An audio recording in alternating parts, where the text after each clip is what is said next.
हम प्रभु परमेश्वर को धन्यवाद देते हैं कि परमेश्वर ने आज का ये दिन एक बार फिर से दिया है। आज मई की 2 तारीख है।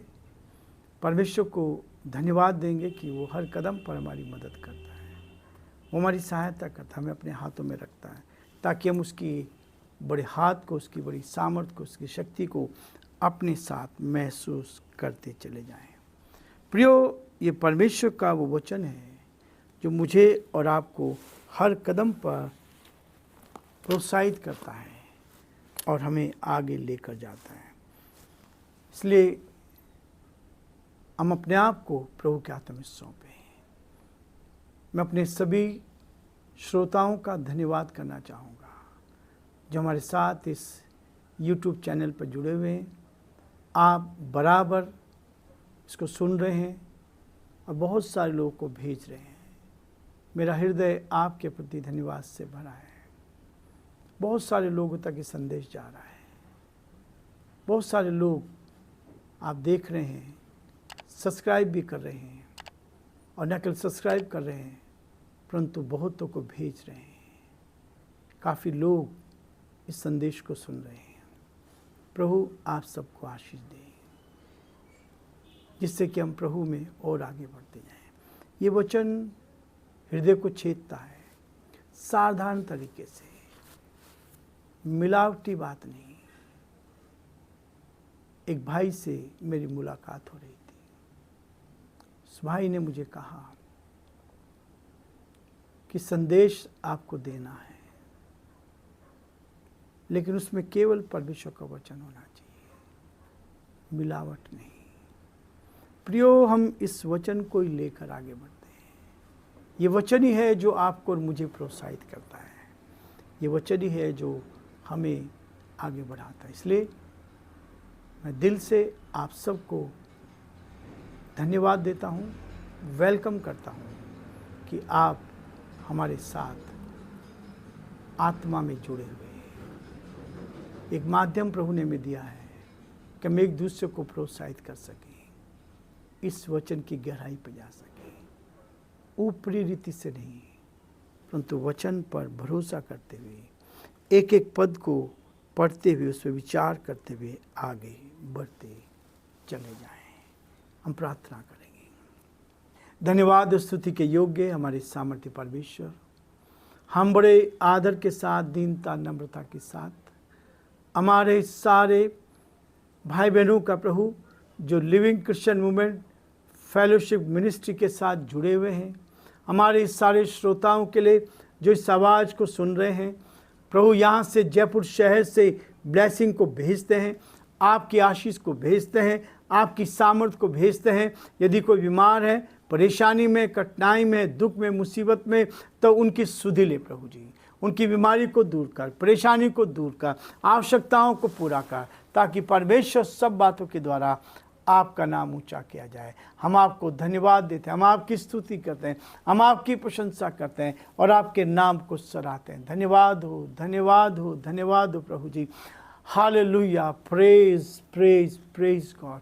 दया के धनी, विश्वास के योग्य परमेश्वर, हम प्रार्थना करते हैं हमारे प्रदेश राजस्थान के लिए और प्रभु जी हिंदुस्तान के सारे प्रदेशों के लिए प्रार्थना करते हैं। एक एक प्रदेश पर आपकी आशीष चाहते हैं। हमारे यहाँ के मुख्यमंत्री अशोक गहलोत जी के लिए प्रार्थना करते हैं, आपका दया का हाथ उन पर बना रहे, आपकी करुणा पर बनी, उनको सुरक्षित रखे, परेशानी से, कठिनाई से बचाएं। हर विरोधी ताकत प्रभु जी आपके नाम से परास्त की जाए और जो आपकी इच्छा प्रभु जी आपके नाम में पूरी की जाए। हम आपको धन्यवाद, आपकी स्तुति करते हैं कि आपने हमें इस पृथ्वी पर जीवित रखा, सुरक्षित रखा। हमारे देश के लिए प्रार्थना करते हैं, देश पर आशीष दे प्रभु जी, सारी तकलीफें दूर की जाएं। राष्ट्रपति जी के लिए प्रार्थना करते हैं, प्रधानमंत्री के लिए प्रार्थना करते हैं, आपका हाथ उनके साथ ही बना रहे ताकि वे आप में सुरक्षित रहकर आपकी महिमा करें। हम बड़े आदर के साथ, दीनता, नम्रता के साथ पिता परमेश्वर इस पूरे डिवोशन को आपके हाथों में सौंपते हैं और यही प्रार्थना करते हैं प्रभु, जिन कानों में आवाज़ जा रही हो, कान पिता आपकी आशीष को प्राप्त कर सके, दिल बदला जाए, आत्मा से भर दे, सामर्थ से भर दे, शक्ति से भर दे और आज का दिन प्रभु आपकी महिमा का दिन बन जाए। परिवारों पर आशीष दे। धन्यवाद, आपकी स्तुति करते हैं। सारी बातों के लिए आपको धन्यवाद देते हुए इस प्रार्थना को अपने प्रभु अपने उद्धारकर्ता यीशु मसीह के नाम से मांगते हैं, आमीन।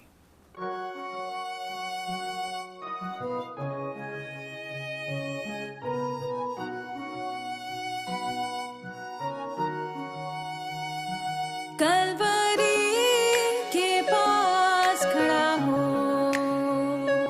खून की धारा देखता जा, तेरे पापों का यही दाम दिया है मसीह यीशु ने।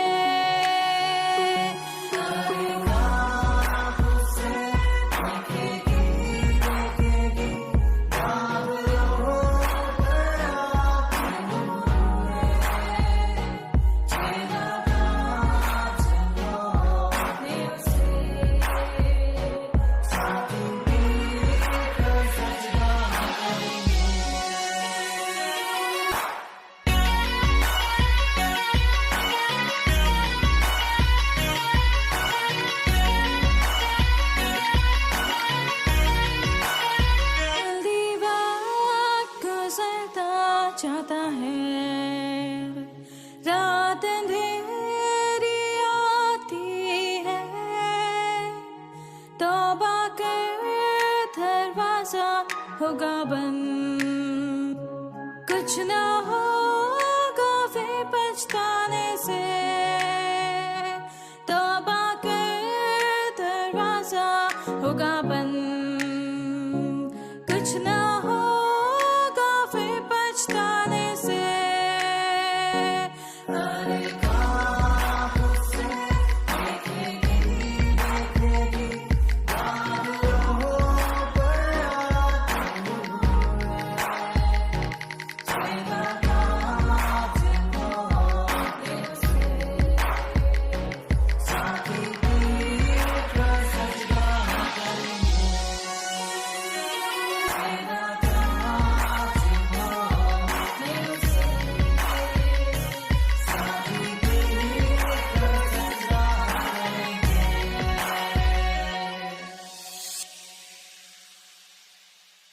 प्रियो, प्रभु का धन्यवाद हो कि परमेश्वर इस वचन को मेरे और आपके जीवन में कारगर सिद्ध होने देता है, ताकि हम इस वचन को अपने हृदय में लेकर आगे बढ़ते चले जाएं और परमेश्वर की महिमा कर सकें। भजन संहिता उसका 67 चैप्टर में और वर्स 1 में कहता है, 67 अध्याय के 1 पद में कहता है, परमेश्वर हम पर अनुग्रह करें, हमको आशीष दे, तब हम पर वह अपने मुख का प्रकाश चमकाए। परमेश्वर आपके मुख पर अपना प्रकाश चमकाना चाहता है। परमेश्वर का अनुग्रह आप पर रहे और हम उसकी आशीष को प्राप्त करते जाएं। ये वचन आपको आशीष देना चाहता है, ये वचन आपको आपके ऊपर अनुग्रह करना चाहता है, आपके मुख के ऊपर प्रकाश चमकाना चाहता है। और इसलिए वो यहाँ कहता है, पहला कुरिन्थियों का 3 अध्याय 14 पद में लिखा है, जिसका काम उस पर बना हुआ स्थिर रहेगा वह मजदूरी पाएगा। प्रियो, आज संसार में लोग मजदूरी पाने के लिए काम करते हैं, जो काम हम करते हैं उसका प्रतिफल मिलेगा। परमेश्वर के साथ जब आप निर्दोष रहकर सेवा करते हैं, परमेश्वर आपकी सेवकाई पर बहुत बड़ी आशीष देता जाएगा। और बहुत सारे लोग इस वचन को सुनेंगे, बहुत सारे लोग इस वचन पर को लेकर आशीष को प्राप्त करेंगे। मैं एक सूचना आप लोगों को देना चाहता हूँ। हमारे भाई लक्ष्मण जी बहरवा जो इन दिनों हॉस्पिटल में हैं, उनकी बाईपास सर्जरी हुई है।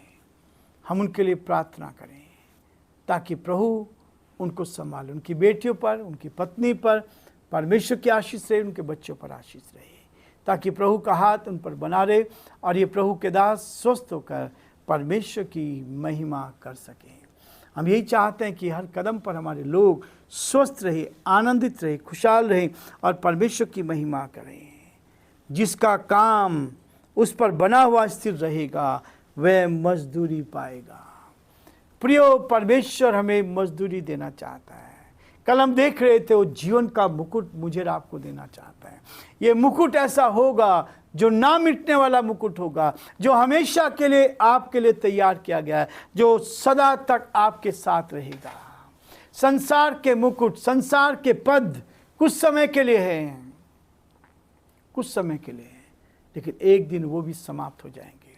और जब हम अपने पदों पर घमंड करते हैं, आज मेरे पास ये अधिकार है, आज मेरे पास ये ताकत है, आज मेरे पास ये सत्ता है, लेकिन प्रियो, परमेश्वर का वचन कहता है सत्ता कभी भी किसी के साथ हमेशा नहीं रहती है। जो व्यक्ति दीन बनता है, जो व्यक्ति गरीबों पर दया करता है, उनकी गद्दी स्थिर रहती है।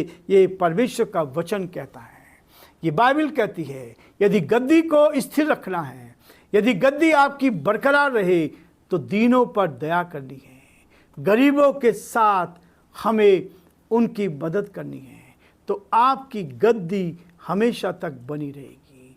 बहुत लंबे समय तक लोगों ने राज्य किया है, लेकिन जहाँ घमंड हमारे अंदर आता है, जहाँ हम एक दूसरे के विरोध में काम करने लगते हैं, जहाँ बदले की भावना से काम करने लगते हैं, वहाँ हमारी गद्दी हिलने लगती है। वो गद्दी हिलने लगती है। स्कॉटलैंड के बारे में जानते हैं, वहाँ की महारानी प्रभु के दासों से डरती थी।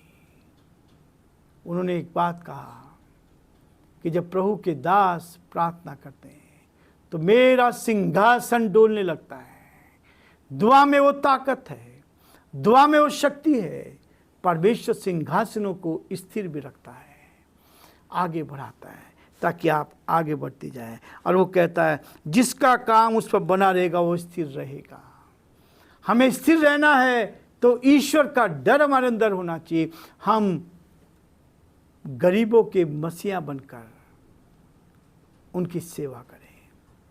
संसार में आपके साथ जब आप परमेश्वर के साथ चलेंगे, तब आप आगे बढ़ते चले जाएंगे। उसके बाद कहता है जो जिसका काम बना रहेगा वो स्थिर होगा और वो मजदूरी पाएगा। उसके बाद 15 पद में कहता है यदि किसी का काम जल जाएगा तो वह हानि उठाएगा। प्रियो, परमेश्वर हमारे मन को जानता है, मेरे हृदय में क्या है इस चीज़ को जानता है। परमेश्वर मुझे और आपको आशीष देना चाहता है, ताकि हम उसकी आशीष के भागीदार बनकर उसकी महिमा करें। यदि किसी का काम जल जाएगा तो वह हानि उठाएगा, पर वह आप बच जाएगा परंतु जलते जलते। प्रियो, हमारे काम में निर्दोष होने चाहिए। जो काम हमें मिला है उसको ईमानदारी के साथ पूरा करना चाहिए, और यदि ईमानदारी के साथ हम काम कर रहे हैं तो उसका प्रतिफल हमें मिलेगा।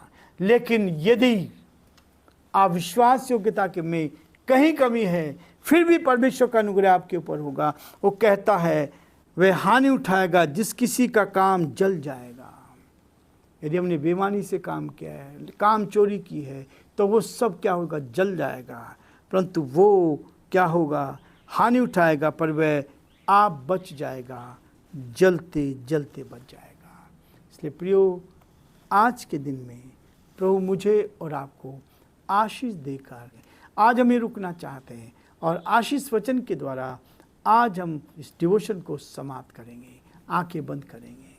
अब हमारे प्रभु यीशु मसीह का महान अनुग्रह, परमेश्वर पिता का महान प्रेम, पवित्र आत्मा की सहभागिता संगति हम में से प्रत्येक के साथ और हमारे सारे श्रोताओं के साथ अब से लेकर हमेशा हमेशा तक होती रही। आमीन।